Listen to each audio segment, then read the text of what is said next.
പ്രിയപ്പെട്ട കൂട്ടുകാരെ, നമ്മുടെ റീവാല്യൂഷൻ തുടങ്ങിക്കഴിഞ്ഞു. ഇന്ന് SLC റീവാല്യൂഷൻ ഉണ്ടായിരുന്നു. നമ്മൾ വാല്യൂഷൻ പോലെ അത്ര സുഖകരമായ പണിയല്ല എന്ന് മനസ്സിലായി. റീവാല്യൂഷൻ ഒത്തിരി സമയം വേണം, ഒത്തിരി റിസ്ക് ഉള്ളൊരു ജോലി തന്നെയാണ്. നമുക്ക് അതിൻ്റേതായ പ്രാധാന്യമുണ്ട്. നമുക്ക് വീണ്ടും മാർക്ക് വേരിയേഷൻ ഉണ്ടോ എന്നൊക്കെ അറിയുന്നതിന് വേണ്ടി ആണല്ലോ നമ്മൾ റീവാല്യൂഷനൊക്കെ അപ്ലൈ ചെയ്യുന്നത്. അതിന് മാർക്ക് കുറയാൻ വേണ്ടി ആരും അപ്ലൈ ചെയ്യാറില്ല. മാർക്ക് അല്ലെ ഗ്രേഡ് ഉയരുന്നൊക്കെ അറിയുന്നതിന് വേണ്ടി തന്നെയാണ് റീവാല്യൂഷന് കൊടുക്കുന്നത്. അപ്പോൾ അത്രയും പ്രാധാന്യത്തോടെ നമ്മൾ ചെയ്യേണ്ട ഒരു ജോലി തന്നെയാണ് റീവാല്യൂഷൻ എന്ന് പറയുന്നത്. അപ്പോൾ പിന്നെ ഒത്തിരി സമയമെടുത്ത് നമുക്കിപ്പോൾ 6 മണിക്ക് സെൻറ്ററിൽ നിൽക്കുന്ന ഇങ്ങനത്തെ മഴയത്തൊക്കെ വീടെത്താൻ തന്നെ ഒത്തിരി ബുദ്ധിമുട്ടി. നാളെ അത്ര സമയം നമുക്ക് എടുക്കാൻ വഴിയില്ല. ആദ്യത്തെ ഒരു ദിവസം വലിയ ബുദ്ധിമുട്ട് നമുക്ക് അനുഭവപ്പെടും. അപ്പോൾ അതിൻ്റേതായ പ്രാധാന്യം കൊടുത്തുകൊണ്ട് തന്നെയാണ് റീവാല്യൂഷൻ നടക്കുന്നത്. കുട്ടികൾക്ക് കിട്ടാൻ എവിടെയെങ്കിലും മാർക്കൊക്കെ ഉണ്ടെങ്കിൽ കിട്ടുക എന്നുള്ളത് തന്നെയാണ് മുഖ്യമായ ലക്ഷ്യം. ഏതിനും മാർക്ക് കുറയ്ക്കാൻ വേണ്ടി ആരും കുറഞ്ഞു കാണാൻ വേണ്ടി ആഗ്രഹിക്കില്ല. എല്ലാവർക്കും മാർക്കിൽ വ്യത്യാസം വരണമെന്ന് തന്നെയാണ് എല്ലാവരുടെയും ആഗ്രഹം.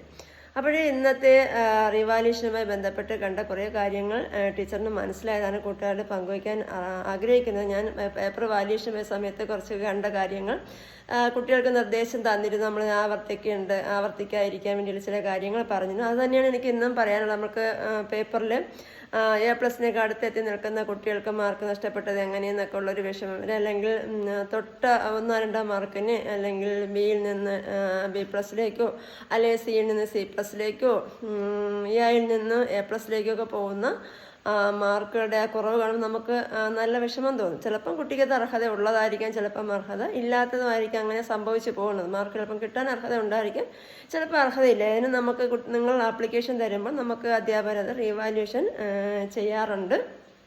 അപ്പോൾ അതിൽ കണ്ട ചില കാര്യങ്ങൾ ടീച്ചർ പറയാം. പിന്നെ എനിക്ക് പ്രധാനമായും പറയാനുള്ള ആദ്യമേ ഒരു വിഷമം തോന്നിയ കാര്യം എന്ന് പറയുന്നത്, നമുക്ക് ആവശ്യമില്ലാത്ത ചോദ്യങ്ങൾ ക്വസ്റ്റ്യനൊക്കെ എഴുതി അധിക ചോദ്യങ്ങൾ എഴുതി നമ്മൾ കുറേ കുട്ടികൾക്ക് മാർക്ക് A+ലോട്ടൊക്കെ എത്തേണ്ട മാർക്ക് നഷ്ടപ്പെടുന്നുണ്ട്. കാരണം അവർക്ക് ടൈം കിട്ടില്ല. അവർ കാര്യമായിട്ട് ഉപന്യാസ ചോദ്യമൊക്കെ 3 ഒക്കെ അങ്ങ് എഴുതി വയ്ക്കും, അല്ലെങ്കിൽ 6 എണ്ണം തന്നിട്ട് 5 എണ്ണം എഴുതാനുള്ള 4 മാർക്ക് ചോദ്യം 6 ഒക്കെ എഴുതി വെച്ചിട്ട് മറ്റേലോട്ട് പോകുന്ന കൂട്ടർ, അങ്ങനെയൊക്കെ അബദ്ധം പറ്റി എഴുതുന്നവരുണ്ട്. പിന്നെ എല്ലാം എഴുതിയിട്ട് 3 ചോദ്യം എഴുതി വെച്ചിട്ട് എഴുതുന്നവരുണ്ട്. പക്ഷേ അങ്ങനെ വരുമ്പോൾ നിങ്ങൾക്ക് കിട്ടേണ്ട മാർക്കിന് പ്രാധാന്യം കൊടുക്കാതെ എഴുതും. അപ്പോഴെന്ത് ചെയ്യും? നമുക്കിപ്പോൾ ക്വസ്റ്റ്യൻ അധികം എഴുതുമ്പോൾ നമുക്ക് മാർക്ക് തരാനൊക്കെ 2 ഉപന്യാസ ചോദ്യം നമ്മൾ വാല്യൂ ചെയ്താലും മാർക്ക് കൂട്ടത്തുള്ളൂ. അതുപോലെ തന്നെ 6 ചോദ്യങ്ങളിൽ 5 എണ്ണം എഴുതാനുണ്ടെങ്കിൽ നമ്മൾ 5 എണ്ണത്തിന് മാർക്ക് ഇടുള്ളൂ. അതുപോലെ 5 ആദ്യത്തെ ഓപ്ഷൻ 4 എണ്ണമാണ് എഴുതാൻ, 5 എഴുതി വെച്ചാൽ അത് നമുക്ക് കുഴപ്പമില്ല, സമയം അധികം എടുക്കുന്നില്ല. അതുപോലെ 2 മാർക്കിൻ്റെ 3 ചോദ്യങ്ങൾ എഴുതുന്നവരുണ്ട്.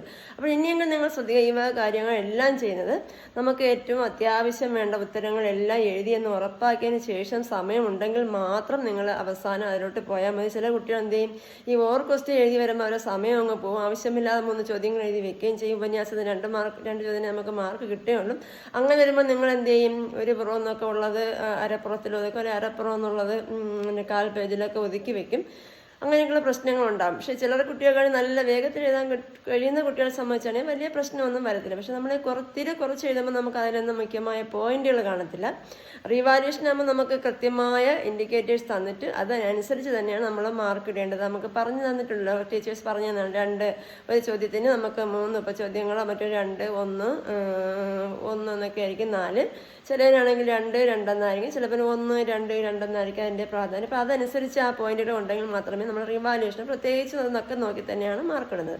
അപ്പോൾ നിങ്ങൾ അങ്ങനെ നോക്കിയിട്ടും ചിലപ്പം കുട്ടികൾക്ക് കിട്ടേണ്ട മാർക്ക് ഉണ്ടെങ്കിൽ ചിലപ്പോൾ അവർക്ക് മാർക്കിൽ വേരിയേഷൻ വരും. ചില ഭാഗ്യമില്ലാത്തവർക്കാണെങ്കിൽ ചിലപ്പോൾ അങ്ങനെയും വരത്തില്ല. അപ്പോൾ ഇതെല്ലാം ഒരു ഭാഗ്യത്തിൻ്റെ കടാക്ഷം ഉണ്ടെന്ന് നമുക്ക് പേപ്പർ റീവാല്യൂഷനൊക്കെ ചെയ്യുന്ന അവസരങ്ങൾ മനസ്സിലാകും.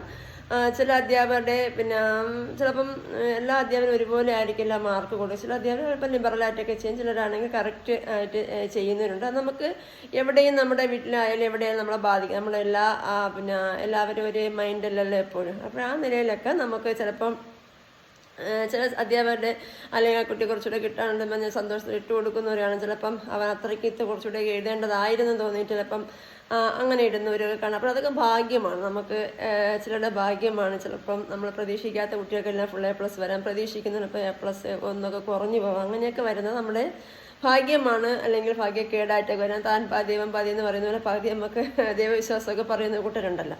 അപ്പോൾ അങ്ങനെയൊക്കെ ആവാം നമുക്ക് മാർക്ക് പോകുന്നത്. ചിലപ്പോൾ ആ കുട്ടിക്ക് എഴുതാതെ വന്നതൊന്നും ആവാൻ വഴിയില്ല, എന്തെങ്കിലും ചില പോരായ്മകൾ കൊണ്ട് A+ നഷ്ടപ്പെടാം, അല്ലെങ്കിൽ ഉയർന്ന ഗ്രേഡിലേക്ക് ചിലപ്പോൾ എത്താൻ കഴിയാതെ പോവാം. ചിലപ്പോൾ റിവാലുവേഷൻ നമുക്ക് തിരിച്ചു പിടിക്കുകയും ചെയ്യാം. നിങ്ങൾക്ക് എന്തായാലും കിട്ടാൻ അർഹതയുള്ള മാർക്ക് ഉണ്ടെങ്കിൽ ഉറപ്പായിട്ടും ആ മാർക്ക് കിട്ടും. പിന്നെ ചില കാര്യം നമുക്ക് മാർക്ക് വരാൻ പറ്റാത്ത ചില കാര്യങ്ങളെന്ന് പറയുന്നത്, ചിലരുടെ കൈയക്ഷരങ്ങൾ ഒട്ടും വായിക്കത്തില്ല. അതെന്ന് പറഞ്ഞാൽ ആവശ്യമില്ല, നമുക്ക് ഒട്ടും വായിച്ചെടുക്കാൻ തീരെ ബുദ്ധിമുട്ട് നമുക്ക് റിവാലുവേഷൻ സമയത്തും അനുഭവപ്പെടുന്നുണ്ട്. അപ്പോൾ വായിച്ചൊക്കെ നോക്കി വരുമ്പോൾ എവിടെയെങ്കിലുമൊക്കെ പോയിന്റ് കാണും. നമ്മൾ അക്ഷരങ്ങൾ വൃത്തിയായിട്ട് എഴുതി ശീലിക്കുക എന്നുള്ളത് ഓരോ കുട്ടിയുടെയും ഒരു കടമയാണ്. പേരൻസും ടീച്ചേഴ്സൊക്കെ ആ കാര്യത്തിൽ പ്രത്യേകിച്ച് കുട്ടികൾക്ക് ഹെൽപ്പ് കൊടുക്കുക. അവർ എഴുതുന്ന ഉത്തരങ്ങൾ ആ സീരിയസോടെ എഴുതിക്കാനായിട്ട് ശ്രമിക്കുക. അവരെന്തെങ്കിലുമൊക്കെ എഴുതി വെക്കും, അത് അവസാനം നമുക്ക് ടീച്ചേഴ്സിന് പോലും വായിക്കാൻ വെക്കാതെ വരുമ്പോൾ അവിടെ മാർക്ക് കുറഞ്ഞു പോകും. ചിലപ്പോൾ അവർ എഴുതിക്കുന്നതിൽ ആശയങ്ങൾ ചിലപ്പോൾ ഉണ്ടാവാം, അത്രയും പ്രാധാന്യത്തോടെ ചിലപ്പോൾ അധ്യാപകർ അത് വായിച്ചെടുക്കാൻ കഴിഞ്ഞെന്ന് വരില്ല. അതിന്ന് കണ്ടൊരു പോരായ്മയാണ്. പിന്നെ അതുപോലെ തന്നെ നിങ്ങൾ ഉത്തരം എഴുതുമ്പോൾ പിന്നെ ആവശ്യത്തിനുള്ള പോയിന്റുകൾ അതിൽ വന്നോന്ന് ഉറപ്പാക്കുക. ചിലപ്പോൾ ഒരു വരി 2 വരിയൊക്കെ എഴുതി പോകുന്നവരുണ്ട്, ചിലപ്പോൾ ആവശ്യമില്ലാതെ വാരി വലിച്ച് എഴുതുന്നുണ്ട്. അത്യാവശ്യ കാര്യങ്ങൾ മാത്രം എഴുതി നിങ്ങളുടെ സമയം നഷ്ടപ്പെടുത്താതിരിക്കാനായിട്ട് ശ്രദ്ധിക്കുക. പിന്നെ ചോദ്യ നമ്പറുകൾ മാറി വരുന്ന കാര്യങ്ങൾ എന്നും നമ്മൾ ശ്രദ്ധിച്ചിരുന്നു. പിന്നെ അതൊക്കെ നിങ്ങളുടെ മാർക്കുകൾ മാറ്റം വരുത്തി പോകും. അതുകൊണ്ട് ഇനിയൊക്കെ പരീക്ഷ വരുമ്പോൾ നിങ്ങൾ ഈ കാര്യങ്ങൾ വളരെ നന്നായിട്ട് തന്നെ എഴുതാനായിട്ട് ശ്രമിക്കുക. ചിലപ്പോൾ നമുക്ക് റിവാലുവേഷനിൽ മാർക്ക് വ്യത്യാസം വരുന്നവരും വ്യത്യാസം വരാത്തവർ കാണും. ചിലർക്കാണെങ്കിൽ എന്ത് ചെയ്യും, മാർക്കിൽ ഗ്രേഡ് ഇപ്പം A+ ആയില്ലെങ്കിൽ A+ന് വേണ്ടി കൊടുക്കുന്നവർക്ക് അങ്ങനെ ആവാം. അല്ലെങ്കിൽ ചിലപ്പം ഗ്രേഡ് താഴ്ന്ന ഗ്രേഡിൽ നിന്ന് ചിലർക്ക് മാറ്റം വന്ന് തൊട്ട് അടുത്ത ഗ്രേഡിലോട്ടൊക്കെ മാറ്റങ്ങൾ ഉണ്ടാവാം.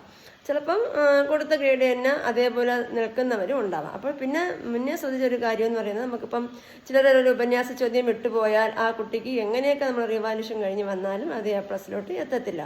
അതുപോലെ നമ്മൾ എത്തേണ്ട കറക്റ്റ് 4 മാർക്കിൻ്റെ ചോദ്യങ്ങൾ 5 എണ്ണമൊക്കെ എഴുതാതിരിക്കുന്ന കുട്ടിക്കും അങ്ങനെയൊക്കെ വരുമ്പോൾ കറക്റ്റ് ഫുള്ള് മാർക്ക് എല്ലാത്തിനും വന്നില്ല, അതിൽ വേരിയേഷൻ വരാം. അതുപോലെ നമ്മുടെ മൾട്ടിപ്പിൾ ചോയ്സ് ആദ്യത്തെ ചോദ്യങ്ങൾ 4 എണ്ണമൊക്കെ ശരിയാതെ 3 എണ്ണം എഴുതിയിട്ടോ ശരിയായിട്ടോ മറ്റു തലത്തിലേക്ക് ചോദ്യങ്ങൾ ശരിയായപ്പോഴും നമ്മൾ ടോട്ടൽ ചെയ്യുമ്പോൾ A+ലോട്ട് എത്തത്തില്ല. അപ്പോൾ ഈ കാര്യങ്ങളോട് നിങ്ങൾ ചോദ്യത്തിലൊക്കെ നോക്കിയിട്ട് വേണം റിവാലുവേഷന് കൊടുക്കാൻ. നമ്മുടെ ഭാഗത്തുനിന്ന് ആദ്യം വിട്ടുവീഴ്ചയോ മിസ്റ്റേക്കോ ഒക്കെ വന്നോ എന്ന് നോക്കുക. എന്നിട്ട് അത് ഉറപ്പാക്കിയിട്ടാണ് നിങ്ങൾ പിന്നെ റിവാലുവേഷന് കൊടുക്കേണ്ടത്. അല്ലാതെ നമുക്കതിന് ഫീസുമുണ്ടല്ലോ, ആ ഫീസ് തിരികെ കിട്ടണമെങ്കിൽ നമുക്ക് മാർക്കിൽ വേരിയേഷൻ വന്നാൽ മാത്രമേ നമുക്ക് ഉയർന്ന ഗ്രേഡ് വന്നാൽ മാത്രമേ നമുക്ക് റിവാലുവേഷൻ്റെ ആ ഫീസ് തിരിച്ചു കിട്ടത്തുള്ളൂ. അപ്പോൾ നിങ്ങളതുകൊണ്ട് നിങ്ങൾ എഴുതിയ ചോദ്യങ്ങളും എല്ലാ ചോദ്യങ്ങളും ആയിട്ടുണ്ടോ എന്നൊക്കെ ഒരു അന്വേഷണം നടത്തിയിട്ട് വേണം നമ്മൾ റിവാലുവേഷനായിട്ട് കൊടുക്കേണ്ടത്.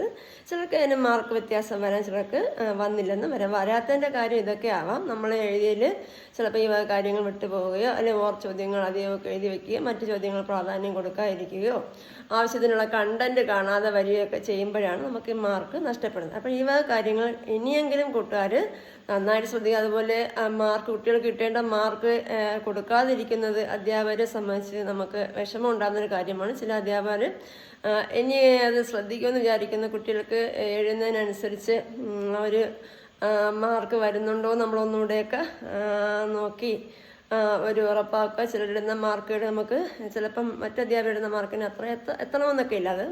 അത് നമുക്ക് ഇനി ഒരു സ്വയം വിലയിരുത്തലൊക്കെ നമുക്ക് നടത്തി നോക്കാം. പിന്നെ നമുക്ക് റിവാലുവേഷൻ എന്ന് പറയുമ്പോൾ അത് പേപ്പർ എന്താണ് റിവാലുവേഷൻ നിങ്ങൾ മനസ്സിലാക്കിയാൽ, പിന്നെ ഒരു പേപ്പർ നമ്മൾ വാല്യുവേഷൻ സമയത്ത് നമ്മൾ ഒരാൾ നോക്കും, പിന്നെ അതിൻ്റെ നമ്മുടെ ചീഫ് നോക്കാറുണ്ട്, പിന്നെയാണ് നമ്മുടെ മാർക്കിലോട്ട് പോകുന്നത്. അപ്പോൾ അവിടെ യഥാർത്ഥം ഡബിൾ വാല്യുവേഷൻ നടക്കുന്നുണ്ട്. ഇപ്പം ഈ റിവാലുവേഷൻ എന്ന് പറയുമ്പോൾ നമ്മൾ ഒരു കൂട്ടർ നോക്കുന്ന പേപ്പർ, ഒരു ടീച്ചർ നോക്കുന്ന പേപ്പർ അടുത്ത ടീച്ചറുടെ നോക്കുന്നത്, നിങ്ങൾക്ക് തന്നിരിക്കുന്ന മാർക്കൊന്നും നമ്മൾ അറിയാത്ത വിധം ഉള്ള സംവിധാനം ചെയ്താണ് നമുക്ക് പേപ്പർ ആദ്യം എത്ര മാർക്ക് ആ കുട്ടിക്ക് ഇട്ടിട്ടുണ്ടെന്നോ ഓരോ ചോദ്യത്തിന് എത്ര മാർക്ക് നമുക്ക് അറിയാൻ കഴിയത്തില്ല. ആ വിധത്തിലുള്ള സംവിധാനം ചെയ്താണ് നമുക്ക് പേപ്പർ കിട്ടുന്നത്. അപ്പോൾ നമുക്ക് ആ കുട്ടിക്ക് ആദ്യമായിട്ടായിരിക്കും നമ്മൾ മാർക്ക് കിട്ടുന്നത്. അങ്ങനെ നമ്മൾ നോക്കിയ പേപ്പർ മറ്റൊരു അധ്യാപകരും നോക്കും.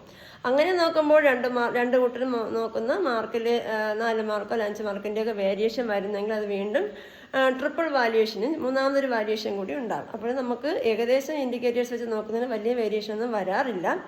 അങ്ങനെയാണ് നമുക്ക് ഡബിൾ വാല്യുവേഷനാണ് റീവാല്യുവേഷൻ നടക്കുന്നത്. ചിലപ്പോൾ വേണ്ടി വന്നാൽ ട്രിപ്പിൾ വാല്യുവേഷൻ നടക്കും.